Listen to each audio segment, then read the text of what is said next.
3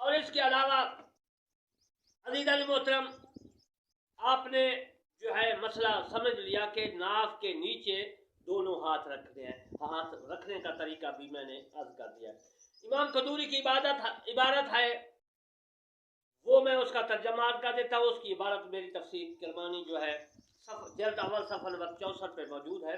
میں ترجمہ اس کا عرض کر رہا ہوں کہ امام قدوری نے فرمایا ہے کہ آپ اور اپنا داہنا ہاتھ بائیں ہاتھ پر ناف کے نیچے باندھ لے. یہ فقہ کی کتاب ہے. اگر مطلب فقہ والوں نے حدیث پاک سے ثابت کیا ہے تحت السرہ کا معنی کہ تحت السرہ جو ہے وہ نماز اپنے ناف کے نیچے رکھنا نماز کی حالت میں جو ہے سنت ہے.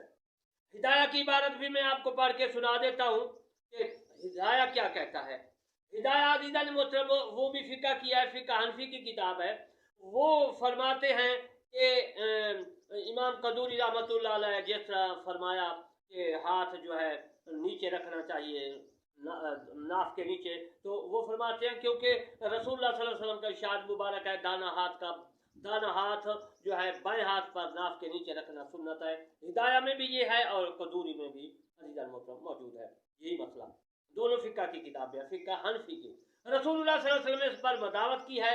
رسول اللہ صلی اللہ علیہ وسلم کے ارشاد مبارک فرمایا ان معاشر الانبیاء, ہم نبیوں کی جماعت کو حکم فرمایا گیا ہم نماز میں اپنے دائیں ہاتھ سے بائیں ہاتھ کو پکڑیں, داہنے ہاتھ کو ہتھیلی جو ہوتی ہے اس کو جو ہے بائیں ہاتھ کی ہتھیلی کی پشت پر رکھے اور دائیں ہاتھ کے انگوٹھے اور چھینگلی انگلی سے بائیں ہاتھ کیا جو ہے گوٹ اس کو پکڑے. یہ عنایہ کتاب ہے فقہ کی, اس میں موجود ہے مسئلہ جو حضور صلی اللہ علیہ وسلم نے فرمایا کہ انبیاء کرام کو فرمایا گیا, حکم دیا گیا.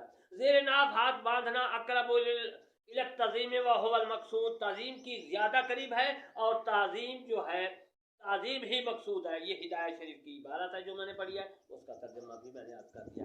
ناف کے نیچے ہاتھ باندھنے میں اہل کتاب کے ساتھ جو ہے عزیزان محترم جو ہے بعد ہوتا ہے اور 70 اور سے جو ہے قرب ہوتا ہے. کفایہ نے لکھا ہے.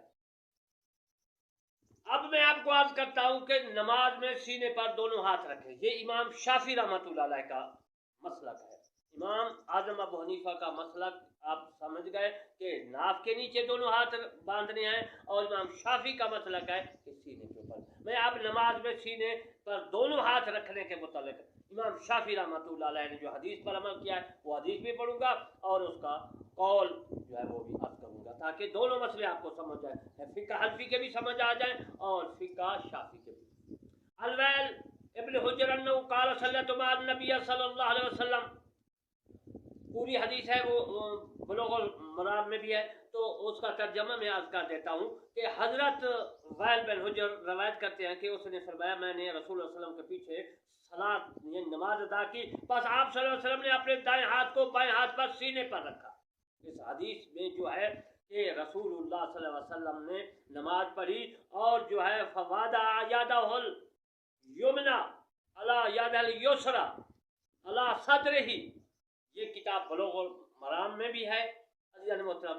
اس میں نے حدیث جو لکھی ہے اس کا ترجمہ بھی عرض کر دیا ہے کہ رسول اللہ صلی اللہ علیہ وسلم نے نماز پڑھی اور دونوں ہاتھ سینے پر رکھے, اور رسول اللہ علیہ وسلم کی حدیث ہے آپ نے اسی طرح کیا.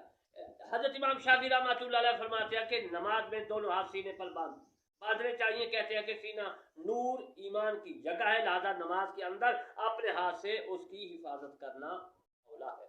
میں نے دونوں عرض کیے. امام اعظم ابو حنیفہ رحمۃ اللہ علیہ کا جو قول ہے وہ بھی میں نے عرض کیا. حدیث پاک سے انہوں نے جو لیا ہے وہ حدیث پاک بھی میں نے عرض کی, اور امام شافعی رحمۃ اللہ علیہ نے جو حدیث ہے اس کے اوپر جو اعتماد کیا ہے وہ بھی میں نے عرض کی. حضور صلی اللہ علیہ وسلم نے اسی طرح سینے پر ہاتھ رکھا, نماز پڑھی, اور امام شافعی کا قول بھی عرض کر دیا. میں نے سینے پر ہاتھ رکھنے کے مسائل بھی عرض کر دیے, ناف کے نیچے رکھنے پر بھی مسائل عرض کر دیے. جو ہاتھ ناف کے نیچے رکھنا ہے وہی رسول اللہ صلی اللہ علیہ وسلم سے ثابت ہے, سنت ہے, اور امام شافعی جو اس نے اعتماد کیا حضور صلی اللہ علیہ وسلم کی حدیث پر وہ بھی سینے پر ہاتھ رکھنا وہی رسول اللہ صلی اللہ علیہ وسلم کی حدیث ہے.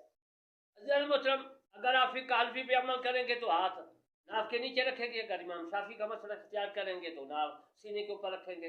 میرا کام ہے آپ تک مسائل پہنچا دینا, آگے آپ نے اس پر عمل کرنا ہے. مفسر علامہ مولوی کا کام ہوتا ہے لوگوں کو سمجھانا، آپ تک علم سمجھانا اور حوالہ دینا کتابوں کا، حدیث پاک کا، اور میری تفسیر کرمانی جو ہے اس کی جو ہے آپ اس کو دیکھیں، پڑھیں، اس کا مطالعہ کریں، انشاءاللہ آپ کو علم اتنا آ جائے گا، آپ خود جو ہے سوجھ بوجھ والے بن جائیں گے۔ میں دعا کرتا ہوں اللہ تبارک و تعالی ہم تمام مسلمانوں کو قرآن مجید فرقان حمید پڑھنے، سننے اور اس پر عمل کرنے کی توفیق عطا فرمائے، آمین ثم آمین، وما علینا الا البلاغ۔